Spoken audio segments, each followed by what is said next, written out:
Story time with Adira on Brighter Brand TV. When Christabel got to the university, it was much more than what she expected. Everything seemed so intense. Life became more serious. Somehow, she navigated towards bad company, hanging out with the never-do-wells, the bad eggs. It was convenient for her to keep up with standards. She wanted to feel among like one of them. While she tried her best to live the life of a big girl, at night she had to work sleeplessly to earn the money she spent. She was living a fake life that would blow up someday, and she knew it. One of her friends, the most closest to her, Miriam, caught her one day where she was working. At first, she laughed at her for living a life she couldn't afford, but later understood where she was coming from and decided to show her what they called the escorts. Krista, being naive, agreed, thinking it was just to escort the men to the club, stay with them for a little while, and go home.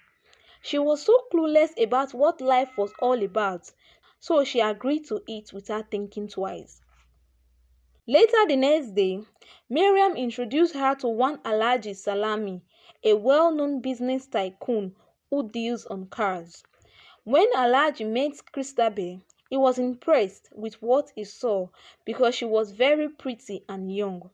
He wanted her to be his personal escort. It was her first time out at night, and it was at Zelma's, one of the biggest clubs in town. She went out with a group of girls, and their dress code was "Mark the curves to catch the eye." They all came out in their best seductive outfits.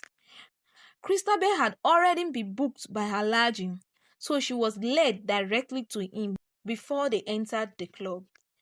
The night seemed so fun. There were drinks. Dorime was happening all around her. She felt like the big girl she always wanted to be. Little did she know that it would mark a night of regrets. Christabel woke up the next morning in a strange place.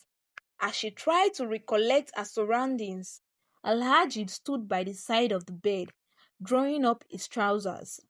Memories hit her as a headache and hangover mixed together.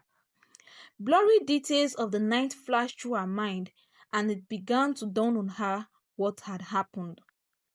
At the club, Alhaji Salami had drugged Christabel's drink with the help of Miriam. She felt sore all over her body. As memories came to her, she cried like the naive village girl that she was.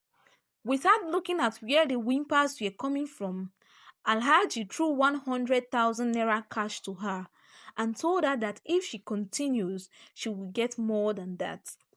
Christabel was dumbfounded. She packed her things and went home. Her uncle didn't bother asking her where she's coming from. All he knew that she had to fend for herself one way or another.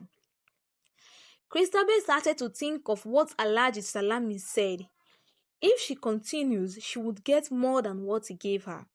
She was lost and confused because the money she earned just one night was more than what she would work for in 3 months at a housekeeping job. She decided to seek advice from Miriam. Miriam, who already knew she would come for advice, told her what exactly she wanted to hear. Miriam advised her to continue, that Alhaji Salami is willing to spend for a girl he liked. Hearing this and remembering the compliments she got from him the other night, Christabel decided to do it with the new anthem that Miriam gave her, using what you have to get what you want, living rent-free in her head. Don't forget to subscribe, like this video and share with friends.